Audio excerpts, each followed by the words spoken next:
السلام علیکم ورحمۃ اللہ وبرکاتہ۔ آج کا سبق ہم سورۃ البقرہ کی آیت نمبر 272 یعنی 272 سے شروع کرتے ہیں۔ اعوذ باللہ من الشیطان الرجیم، بسم اللہ الرحمن الرحیم۔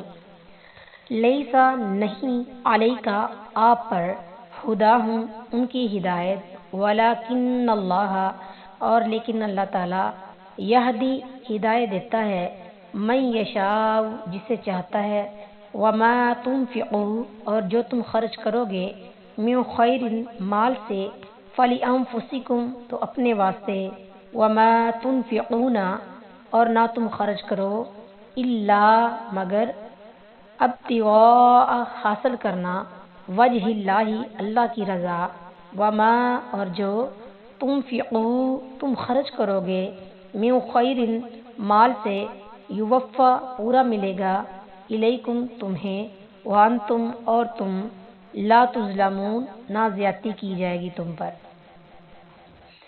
آپ کے ذمہ انہیں ہدایت دینا نہیں، اور لیکن اللہ ہدایت دیتا ہے جسے چاہتا ہے، اور تم خیر میں سے جو بھی خرچ کرو گے سو تمہارے اپنے ہی لیے ہے، اور تم خرچ نہیں کرتے مگر اللہ کا چہرہ طلب کرنے کے لیے، اور تم خیر میں سے جو بھی خرچ کرو گے وہ تمہیں پورا ادا کیا جائے گا اور تم پر ظلم نہیں کیا جائے گا۔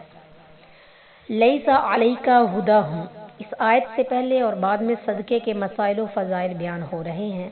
درمیان میں یہ کہنا کہ تیرے ذمہ ان کی ہدایت نہیں، کیا مناسبت رکھتا ہے؟ اکثر مفسرین نے تو لیسا علیکا ہداہم سے مراد کفار کی ہدایت لی ہے، اور اس کی تفسیر یہ فرمائی کہ رشتہ دار یا ضرورت مند اگر کافر ہے تو اس پر بھی صدقہ کرو۔ کافر ہونے کی وجہ سے صدقے سے ہاتھ نہ روکو، کیونکہ ان کفار کی ہدایت تمہارے ذمہ نہیں۔ ابن عباس رضی اللہ تعالیٰ عنہ فرماتے ہیں کہ صحابہ اپنے مشرک رشتہ داروں کو تھوڑی سی چیز دینا بھی ناپسند کرتے تھے۔ پھر انہوں نے رسول اللہ صلی اللہ علیہ وسلم سے پوچھا تو آپ صلی اللہ علیہ وسلم نے اجازت دے دی، اور یہ آیت اتری، لیسا علیکا ہداہم ولیکن اللہ یہدی من یشاء۔ السنن الکبریٰ للنسائی التفسیر باب قولہ لیسا علیکا ہداہم۔ صلح حدیبیہ کی مدت میں اسماء بنت ابی بکر رضی اللہ تعالی عنہا کی والدہ جو مشرکہ تھی ان کے پاس آئی تو انہوں نے رسول اللہ صلی اللہ علیہ وسلم سے پوچھا، میری والدہ آئی ہے، کیا میں ان سے صلہ رحمی کروں؟ آپ صلی اللہ علیہ وسلم نے فرمایا، ہاں اپنی والدہ سے صلہ رحمی کرو۔ بخاری الادب باب صلۃ المرأۃ امہا، حدیث نمبر 5979 یعنی 5979۔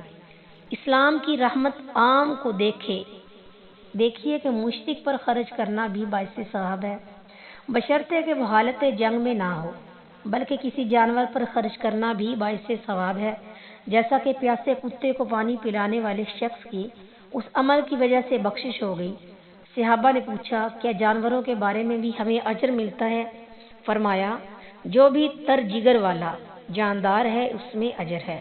بخاری الادب باب رحمت الناس والبہائم، حدیث نمبر 7009 یعنی 7009۔ لیکن یاد رہے کہ کفار پر صرف نفل صدقہ جائز ہے، فرض زکوٰۃ نہیں، اس پر امت کا اجماع ہے، کیونکہ رسول اللہ صلی اللہ علیہ وسلم نے فرمایا، وہ مسلمانوں کے اغنیاء سے لی جاتی ہے اور انہی کے فقراء پر لوٹائی جاتی ہے۔ بخاری الزکوٰۃ باب وجوب الزکوٰۃ، حدیث نمبر 1395 یعنی 1395۔ صدقہ فطر چونکہ فرض ہے اس لیے اس کا بھی یہی حکم ہے۔ بعض مفسرین نے ہداہم سے مراد وہ مسلمان لیے ہیں جن کی ہدایت میں خامی ہے اور جن کا تذکرہ پچھلی آیات میں آیا ہے، یعنی ریا سے صدقہ کرنے والے، صدقہ کر کے تکلیف دینے والے، یا احسان رکھنے والے، یا نکمی چیز خرچ کرنے والے۔ اس آیت میں رسول اللہ صلی اللہ علیہ وسلم کو تسلی دی گئی ہے کہ آپ ان لوگوں کا رویہ دیکھ کر تنگ دل نہ ہوں، انہیں ہدایت دینا آپ کی ذمہ داری نہیں ہے۔ وما تنفقوا من خیر فلانفسکم، یعنی مسلمانوں پر خرچ کرو یا کفار پر جس مال یا وقت یا اثر و رسوخ یا علم سے کسی کو فائدہ پہنچاؤ اس کا فائدہ تمہیں کو ہے، یعنی دنیا میں سعادت و برکت اور آخرت میں ثواب اور دخول جنت۔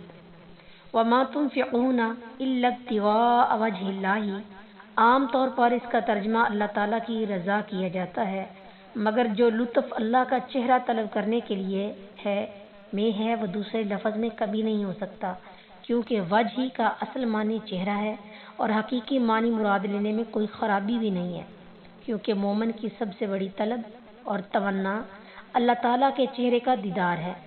اللہ تعالیٰ ہمیں بھی یہ نعمت عطا فرمائے، آمین۔ یہاں لفظ اگرچہ نفی کے ہیں مگر مراد نہیں ہے، یعنی اللہ تعالیٰ کے چہرے کی طلب کے سوا خرچ مت کرو۔